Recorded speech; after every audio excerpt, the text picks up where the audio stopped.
If you go to the estimates of all of those years, you will see where the projected revenue is indicated.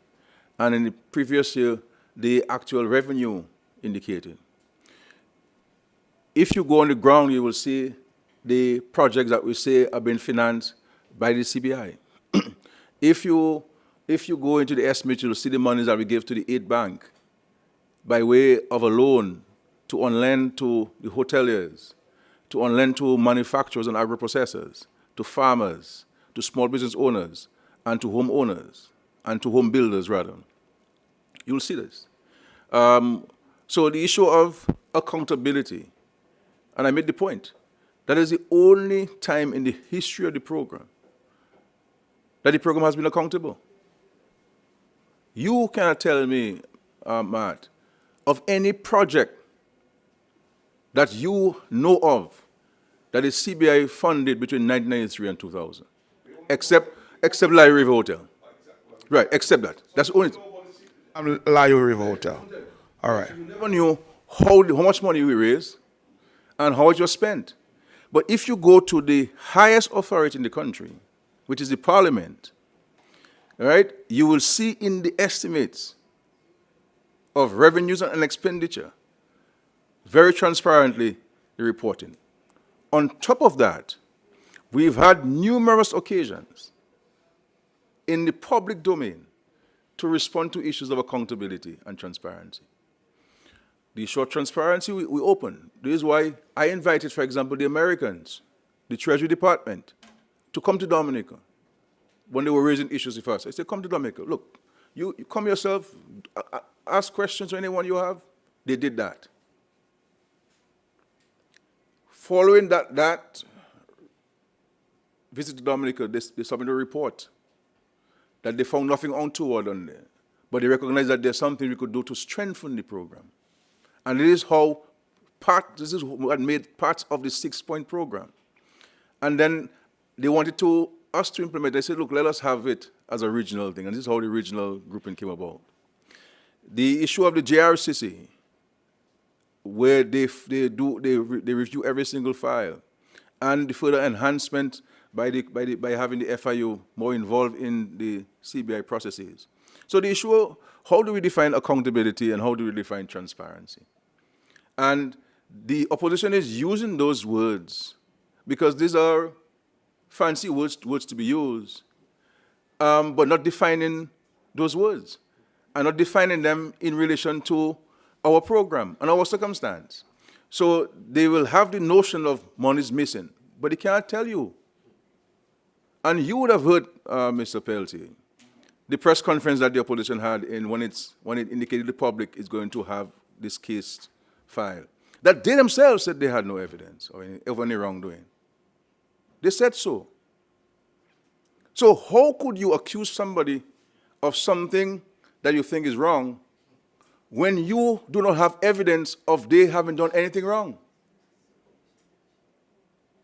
You get me? No, I'm saying, I guess that's left to be seen, Mr. Well, Are you concerned that given where the lawyers are going, that you might have to disclose a lot more than is being said?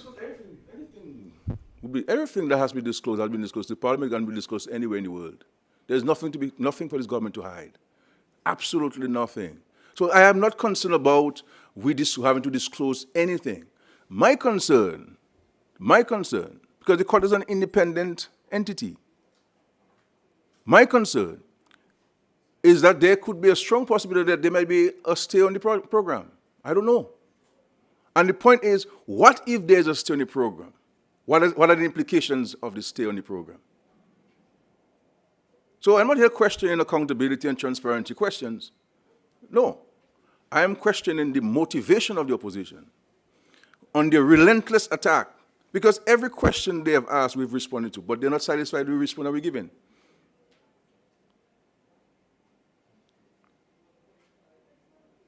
And so, if you are genuine about the program, then you should be comprehensive with your critic of it. So, okay, well, the project is good. It's a SRK program, and yes, I went to Parliament, I saw it, this and this, but there are still some questions. That's fine with me.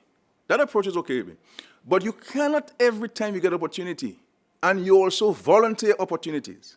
As we saw with Al Jazeera, and when Al Jazeera came, all fairness to them, they were more transparent and they were more independent than the others who came in. When they saw other things, they reported them. When they said that the investigation took a very interesting turn. So we'll go to court and we'll provide the evidence, we'll defend the country. But when you're talking about accountability and transparency, there is no time in the history of this program that this program has been more accountable and more transparent than it is now under this government. And the facts are there in an undisputed manner. So we're not questioning, anybody can ask questions. And we love when people ask questions about this. We give us an opportunity to respond and to explain. But the reality is, all of the responses that we're given, all of the explanations we're given, the opposition refused to accept it. But they do so privately, though. They do so privately, though, but not publicly. And Mr. Linton himself would have said that Dominica Dominica has a very transparent program and legitimate program. That's the time then when he made the application to become an agent with a Taiwanese lady. He made an application to be an agent in partnership with a Taiwanese lady. Yeah. To explain. One more question, sir, in that regard. Sir, you said at the last news conference, I questioned you, and you said you admitted that the contractors are having difficulty following up with Carlyle in bringing the CBI funds into the country because local banks had concerns about being de-risked by the correspondent banks. You went to St. Lucia and said something totally different. Explain, tell me what the truth is. You guys were saying, if your foreign mercenaries were saying, that we lost correspondent bank in Bank of America, which is not true. Now, if you get a check from the government today, yeah, this you know, and many people find it to be silly, but that is the reality. I find it to be silly a bit too, if you were to ask me. We give you a check of $11,000. Our accounts, that's the government accounts, is at the National Bank. It's a National Bank check. And usually when you get a check, the stubs tell you what the money is for. You have to fill out a declaration. Source of funds declaration.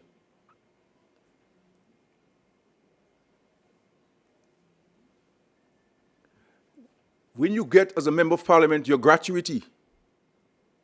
So I get a check from the parliament for my gratuity after the 5-year term. The ladies from the bank would bring me a form I have to fill, a source of funds declaration. I said, my friend, but you look in parliament, look at the states there, gratuity from parliament and so on. But I have to find, we're required to fill it out. And I comply. And everybody who provides service to the government. So if you have monies coming in to the bank will require certain questions to be asked and certain information to be provided. There's nothing unusual about that. And that's what I was saying. That's the point I was saying. The government itself, when the government gets money from whoever it gets money from, they have to file. They have to file. You understand? So you have to submit documents, source of fund documents. So it's not an unusual practice. That's the point I was making at the time, but it was interpreted in a particular way. Yeah. Moving forward. Yeah. Situation of the visas, to get to the United Kingdom. What is the latest update? I think you said you had met with some officials. So can you give us an update as to where we are, please, on that? And also, some time ago, I think you said in terms of you wanting to hand over leadership of the Labour Party, I think you said something about 2026. What's the latest update also on that? I'll take the first question first. In regards to the UK and the visa issue, we continue to engage the United Kingdom. We had meetings with them while in Grenada. The permanent secretary, Mr. Henderson, and the head of the unit had meetings with them on a technical level. We continue to engage them on a political level. As a matter of fact, I'm having a meeting in Samoa, a side meeting with the foreign secretary, the UK foreign secretary, who was reached out to me, and there's a matter that we'll raise with them there. And I believe that eventually we're confident that that the visa waiver agreements that we had with the United Kingdom will be reinstated. We're very confident in that. We always maintain that we felt that the decision was a bit premature, taking into consideration the discussion we were having at the time. But they took a decision that they felt was in their interest to do, and we don't chastise them for that. But we continue to discuss with them. We maintain excellent relations with the United Kingdom. You saw we signed the contract for the road. We broke ground for the road from Lubia to Bakatel a couple of weeks ago, and a number of other areas that we're collaborating with the United Kingdom. So we have excellent relations with them, and so we'll continue to dialogue with them with a view to allay any concerns which they may have, and to have their visas reinstated with the United Kingdom. But that notwithstanding, the Minister of Foreign Affairs, you have seen, signed visa-free to several countries in the last few months. So our visa-free access to countries continue to increase. Bilateral visa-free arrangements continue to increase with many countries across the world. But the UK visa-free is important to us, and we'll continue to pursue it with great vigor and determination, with a view for having it reinstated. And we're very confident eventually it will be. The issue of the party leadership, well, you asked me this question. So the party has two very important events coming up. One is on October 12th, and that will be held in Salibia, in the Salibia constituency, at the Salibia Primary School, as a National Council meeting, which is a precursor to the Delegates Conference. And the Delegates Conference will be held in Vickers on November 10. It will be held in Vickers November 10. And at that Delegates Conference, all positions within the party are open for those who will be interested in contesting those positions. So from the political leadership to all of the positions within the party are open for contest. So we'll see what happens in Vegas on November 10. CBI is my pet peeve this morning. I remember a couple of years ago, sir. You got any questions? No. Hold on. You said on the platform there, I think it was St. Joseph, I have to be more precise. Can that person take my number so you can send me the questions directly? No? Well, go ahead. You would embarrass Mr. Linton with the CBI numbers. Up to this date, you have not provided that kind of information from your financial secretary or your technocrats in the office. Why not? You guys, you guys are trying to catch wind or something. The numbers are reported to the Parliament every single year. How much we raise, what it was spent for, how much we have left. The Minister of Finance reports that to Parliament every single year. It is there.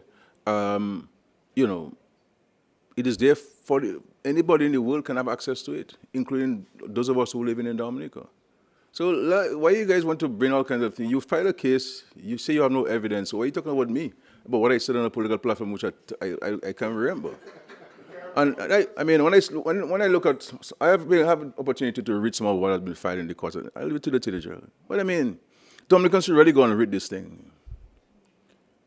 Dominicans should really go and get a copy of what these guys are filing in this court, and that's seriously, Matt. Have you read it? No, but Matt, have you read it? No? It's a public document, so I can get access to it. That's okay. But I'm asking you, sir, are you confident with that case going forward? Really, CBI? Of course I'm confident. We have nothing to hide, nothing to worry about. My concern, I've said, Matt, is that we don't know what the court is an independent adjudicator. The court could say, well, let us put a stay on the program until the case is heard. You have things like that happening. And my point is, if that were to happen, the implications for all of the projects and programs are being financed by the CBI. That's my point. That's the point I'm making. And we all will accept, including the supporters of the Workers' Party will accept, that these guys have gone too far in the anti-government campaign and in the efforts to undermine the survivability of this country. At a time when you have a raging war in Russia and Ukraine that is affecting every economy, at a time when Israel is going all the way into Lebanon and creating destabilizing the world, and everybody's concerned about the implications for everything else. At a time when the issue of climate change and finance for climate change that we continue to fight for. And we have seen an increase in the cost of living and the cost of goods on the shelf in every single country in the world. Every government is battling, how do we stabilize the prices on the shelves to allow people to have greater access to them? Every country in the world, the G7, far more for developing countries like ours. Every single country is battling this. How do we continue to invest to sustain jobs and job security for citizens? And instead of you articulating a vision for this country, what you're going to do, what are the projects that you're going to be doing, the programs you're going to be doing to create jobs and to reduce poverty and these things. And the question, Matt, is, senior counsels are not cheap. Well, except Tony Astevon, because he works for us and he charges less than what senior counsel will normally charge. But senior counsel are not cheap. Where is Linton getting the money and Thompson Funk can get the money to pay senior counsel? Who is paying the senior counsel? Who is paying the team of lawyers on the side to fight Dominica? Who? Which people? Which people? Which people? But you know that's a mirage. You know that's a mirage. Who is financing them? Are these people who like to see our program come to an end so that they can benefit in other places? Who is financing them? These guys have declared war on the country. War on the country. This is really reflective of the days when the Ku Klux Klan were on the way to Dominica. Foreign mercenaries that Dominicans are colluding with. Well, not Dominicans, a couple of Dominicans, to undermine the country and the opportunities of Dominica. Because you know what? Thompson Fountain's salary is paid in South Sudan. So if something happens to Dominica, he's not going to be affected. And Mr. Linton's only known source of income is his gratuity pension from the parliament. And that can't be touched by government because it's protected by law. He must get it. So we can cut people's salary, or we can't cut people's pension. These are the two proponents, the two generals of the anti-Dominica army, financed by external mercenaries. And part of the strategy team are external mercenaries. That's that, and Matt, we can't, this is not politics.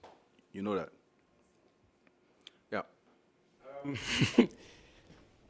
The cryptocurrency Tron and its associated assets have been legal tender in Dominica for some time. No, not true. Well, anyway, but can we get an update? Can we get an update? If you say that, can we get an update on what benefits have been derived from it thus far? Look, we were. Before you because I have a question, so you want to debunk that, right? Oh, no, go ahead. Okay. All right, sorry. The opposition leader in St. Lucia gave you, on some political platform, gave you a few knocks. He seemed to be angry at you going on a show. How do you respond to that attack by the opposition leader in St. Lucia?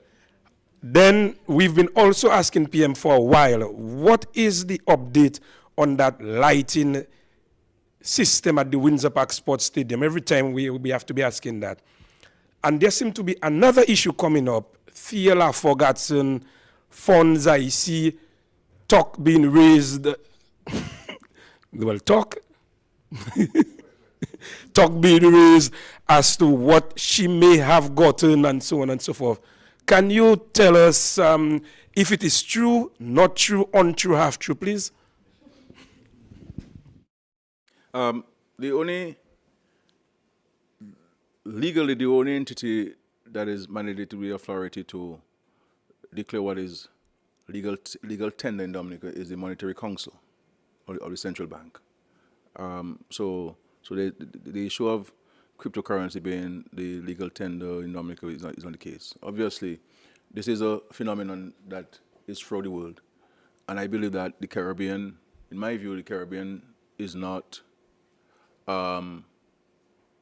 positioning itself to take advantage of the potential benefits that is happening. If you go to all of these G7 countries, all of these G20 countries, they all engage in some form of cryptocurrency.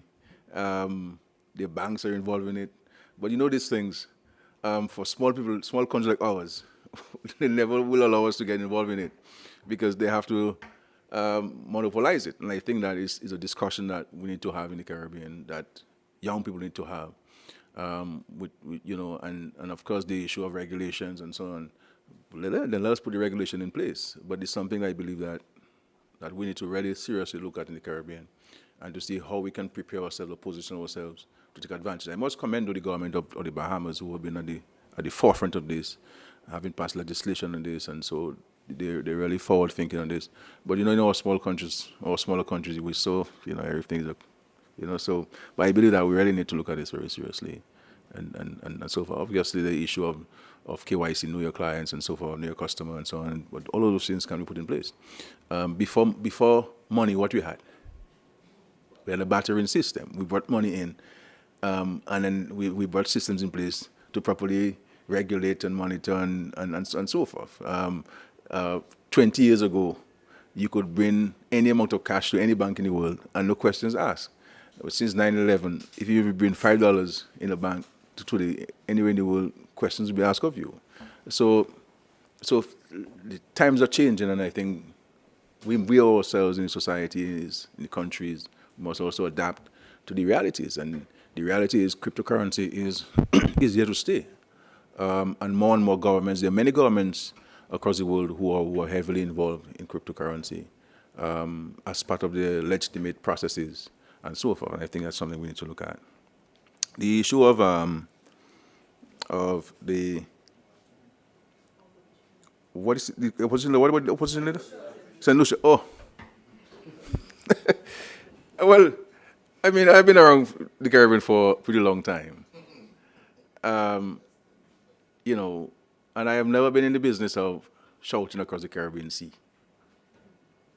And I don't intend to start. The reality is, people like to say what they want. The moment Skerrit speak, everybody get a little, they'll go jab at the fellas feel it hard. I'm not gonna respond. There's so many important things to do, my brother. Are you saying you respond on the political path? No, I know. I'm not gonna. To what benefit? I mean, if I have 5 minutes to talk to 5 Dominicans about their life, is somebody gonna respond to? I mean, so I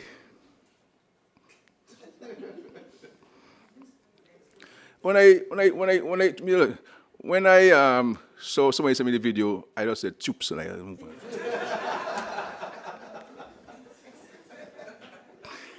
on. So that's my response. Yeah, choops, with an exclamation mark. You can put 2 if you want.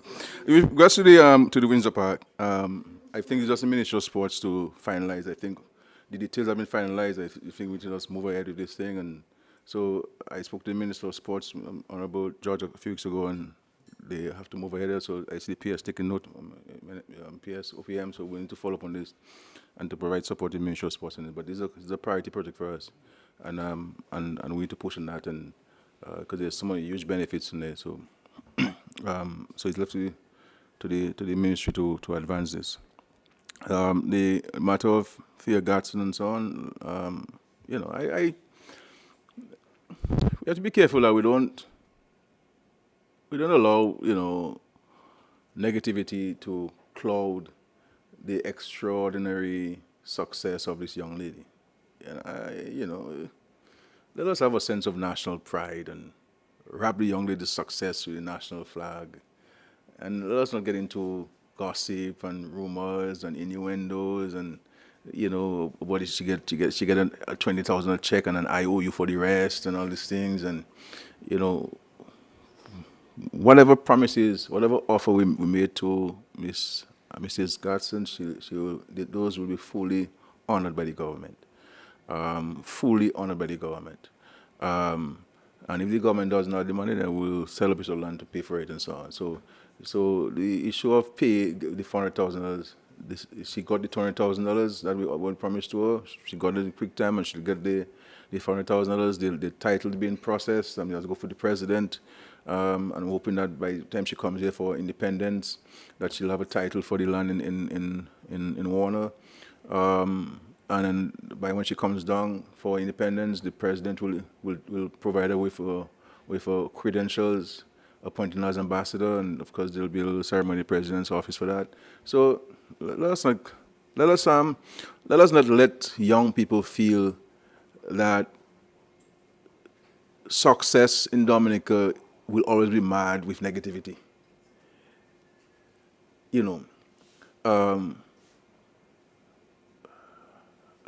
So my simple response to that is there's no truth to what being peddled on social media or through WhatsApp messages and so on. It's not fair to the young lady. This is a phenomenal achievement. This is at the pinnacle of sports in the world, and we should not try to make the government look bad by throwing cold water on the lady's performance and her success. Yeah, we'll take 2 more questions and we'll head out. Okay? Yeah. You said the delegates conference for the Labour Party will be held in November, right? I heard you right. You also said that all positions will be open. As the Prime Minister, will you be contesting when you said you'll be leaving government in 2025, 2026? Unless and until I leave, there shall be a leader, both a leader of the party and a prime minister. You understand? When that time comes, then there will be this. For me to, even if I say I want to contest the leadership position, one of the constituencies must nominate me. So I cannot show up in the and say, oh, look me. No. One of the constituencies has to nominate me, and I have to consent to sign it. So this is a matter for the party to decide, the delegates to decide on election day. I will inform the party of my position in very soon, and then the party will proceed from that. I don't think it is for me to discuss party business in the public domain before the National Council meeting. I'll report to the National Council in Salibé on the 12th of October, and I will take it from there. But I can't answer questions to you that the delegates have not asked of me. Are you interested or not? Oh, that is for the party internal stuff to deal with, and then once whatever happens, then there'll be an announcement. You'll be first to know. Oh, Carla, breaking news. Yeah, sure.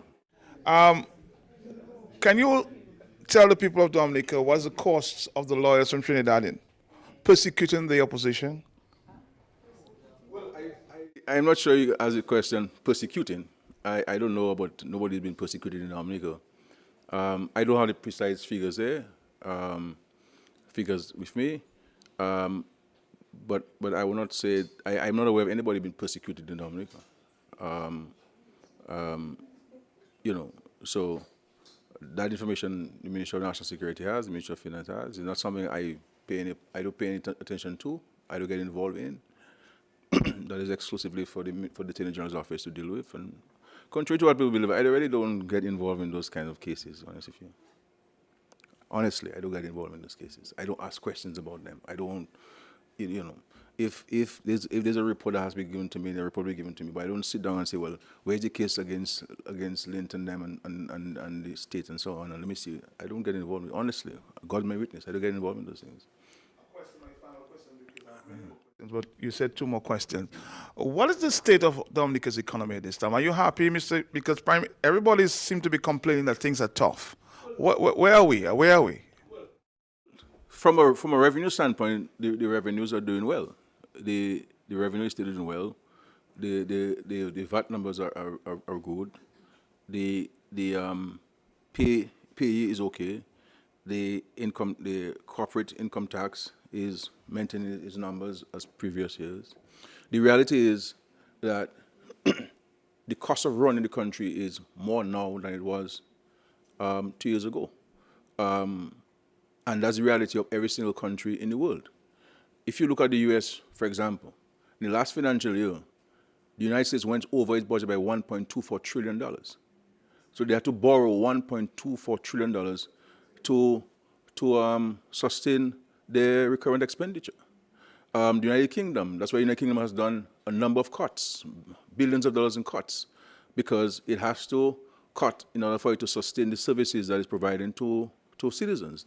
And they've had to make some very tough decisions to maintain the fiscal health of the country. All governments in the Caribbean, from time to time, will borrow to meet the shortfall of their recurrent expenditure. Dominica is no different. And so we have a situation where the cost of running the country, because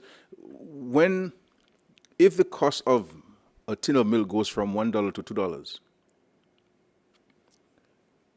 the government has to buy that milk at $2, because the government pays VAT, the government pays import duty on all of these things like everybody else. And the government is the largest consumer of goods and services. Now, if the government's consumption drops, then it will certainly impact a number of individuals who rely on government business or government's consumption to make a higher profit or higher sales than they normally would. And so you have those issues there. Then you have the challenges where you have unforeseen expenses. For example, we did not budget to do the extension of the runway, but it was a very important economic consideration.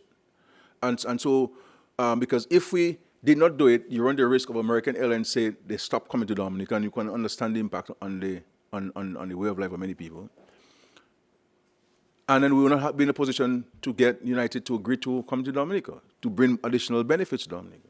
Then just to give you an example again, we spent about $8 million to just widen the corners going up to Loda to facilitate the equipment for the geothermal project.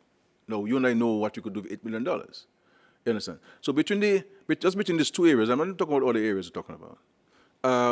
And of course, the damage by rain at Salisbury, where we spent over $4 million for this, and a number of other interventions that you have had to deal with and so on. So the monies that you would have had to pay off some people you owe in for goods and services that they provide, you have to divert it to other areas that are crucial to the economy. And so that is the challenge you have there, where your revenue has maintained its numbers, but your expenditure has increased.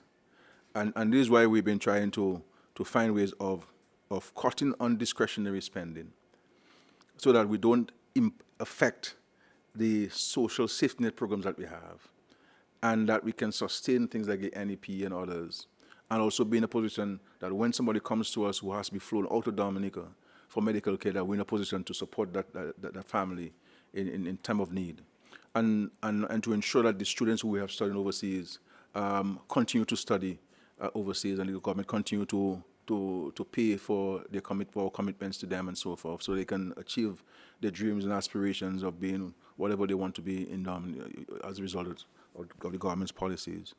So you have those challenges. Then you have the issue of increase in the expenditure for health, for example, increase in expenditure for education. That is to say, the recurrent expenditure with more teachers and more positions in secondary schools. And of course, the new Marigat Hospital where you have to have additional expenditure. So there are a number of areas where you have increased your expenditure, and rightly so, and your revenue is a particular area. And this is why, and you cannot now go and tax people more now than they already taxed. You understand what I'm saying? And so there's some things we're looking at from the government. The issue of the minimum wage, and it's a discussion we're going to be having next week with the private sector. As you know, we're going to establish a joint dialogue with the private sector because certainly we have to do something about the minimum wage. Then the issue of income tax, I've been proposing, and I think at some point we have to bring the guillotine down on having a flat rate for income tax in Dominica, and to allow people to keep more of their money and to go the route of consumption taxes rather than direct taxes, and also looking at reviewing the corporate income tax, which is now at 25%. I'm thinking of reducing it to about 15%, but it's a conversation I'm going to have with the private sector, so that the private sector could maybe keep more of its money and reinvest and create more jobs and so forth, and also that there'll be more compliance, because at higher rate there's less compliance. Sometimes people say they make a loss when in fact they make a profit, but if it's 15%, they may say, okay, 15% is okay, let us pay. Rather than paying at 25, and so these are kind of some of the things that we're looking at to introduce. But the reality is, cost of living, cost goes up. If energy costs, if fuel cost goes up, petroleum products go up, the government must pay for those things. And the government cannot tell the people at the hospital or the prison, well, keep a breakfast today, as you and I may do at our home. The government can't do that. The government must purchase. And so we have to be, my view, we have to be more efficient. We have to work on efficiency, and we have to manage waste. And I believe that all of the government entities need to play a greater role in terms of revenue collection, because and I'm thinking of, I don't know if I can send a letter out to the Minister of Finance and the Board of Management, because I'm looking at creating a special unit that will deal with the collection of revenues from the state outside of those that customs and inland revenue are mandated to collect. We have over the years $139 million uncollected at the traffic department for vehicle licenses and personal driver's license. At the hospital, just between 2002 and 2022 and 2024, over $7 million uncollected by way of hospital services. Now, even if you collect three out of the 7 or out of the 149, you collect 10. One can understand how many bills you could pay with $13 million. And so these are the kind of things that we have to pay attention to. There are companies, there are thousands of companies registered in Dominica, but many are not paying their annual licensing fees.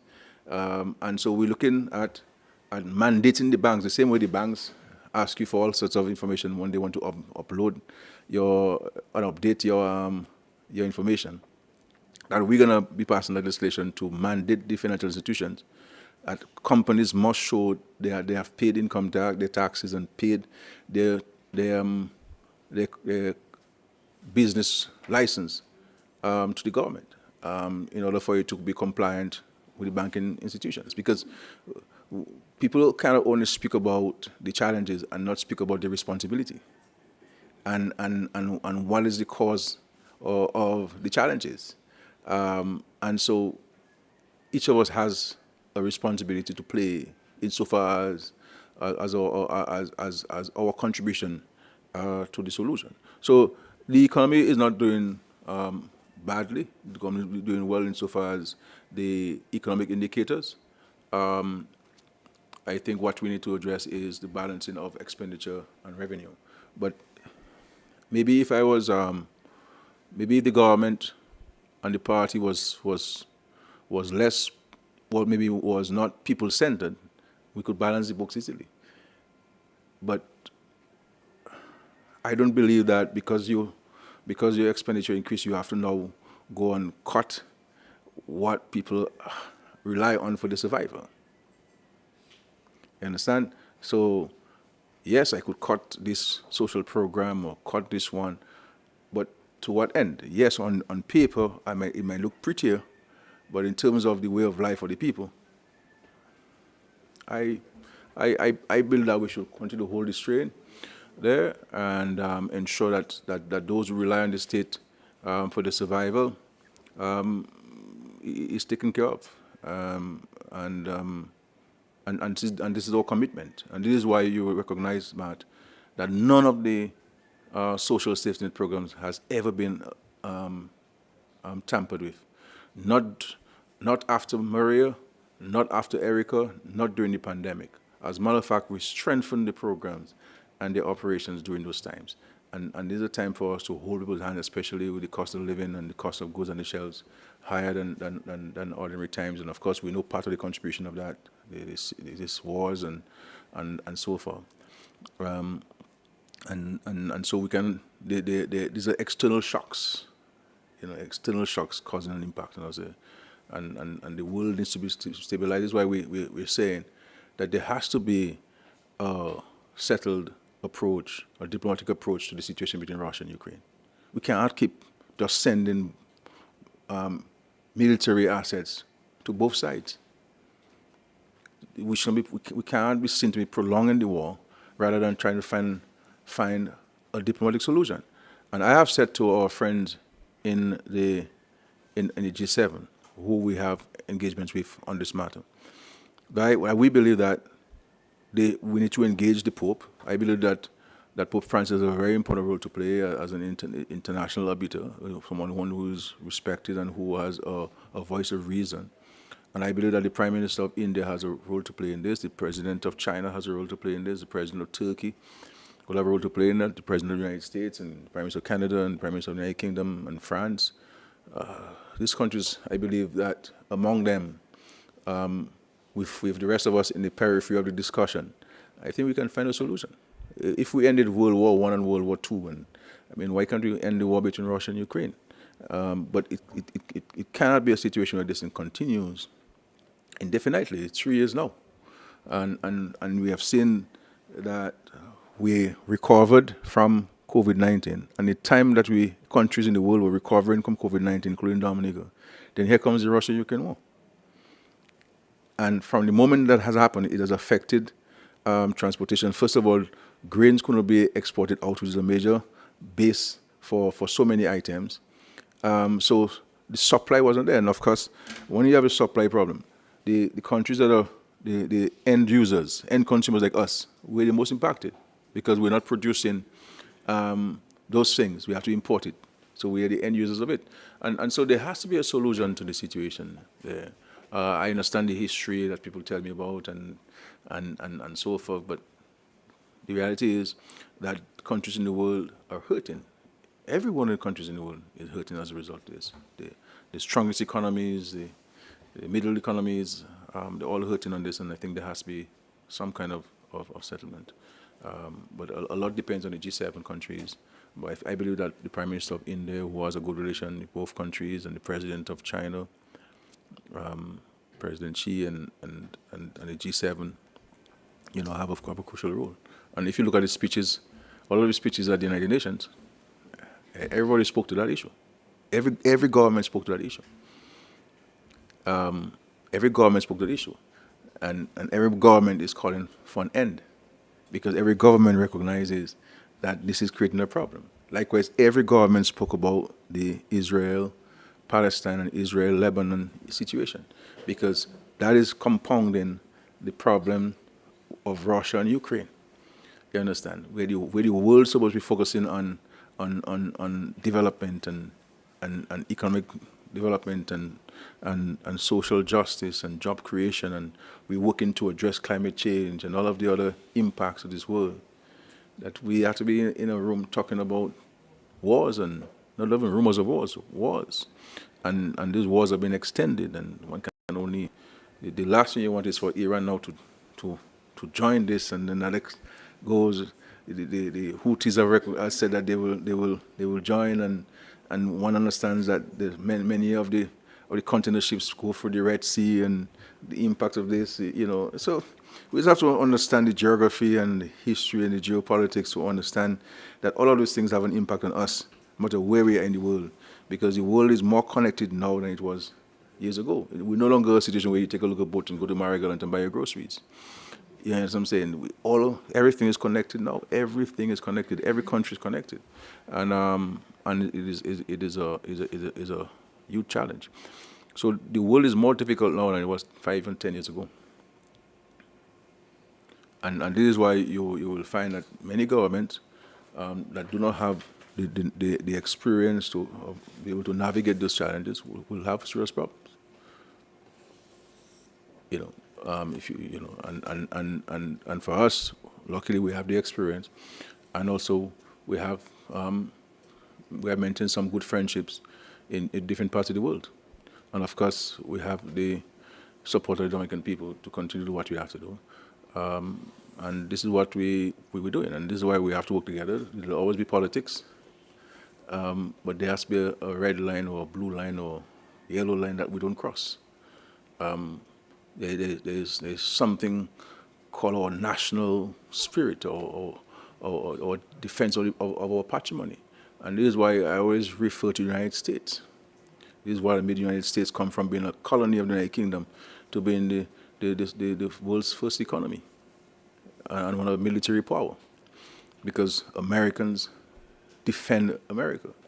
You know, you don't go out of America and speak ill of America, even if you don't support Mr. Biden or Mr. Trump.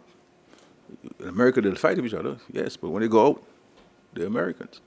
And if you read the American oath of citizenship, it says that they shall bear arms, pick up arms in defense of the country. And so this is the kind of spirit. Let us beat ourselves up, but we should never beat the country up. We should never try to take away bread from people's mouth if we can't get them biscuit. And this is what the opposition trying to do in Dominica.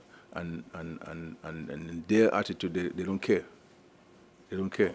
And the reality is, I really thought that Dr. Fontaine, you know, would have been different than the rest. You know, but you know, I'm not usually wrong on many things, but on this one I'm wrong. Thank you very much. Let us continue to do what we have to do. Let us work together. For our country, we will always agree, but we cannot appear to always disagree. God bless our country. Thank you.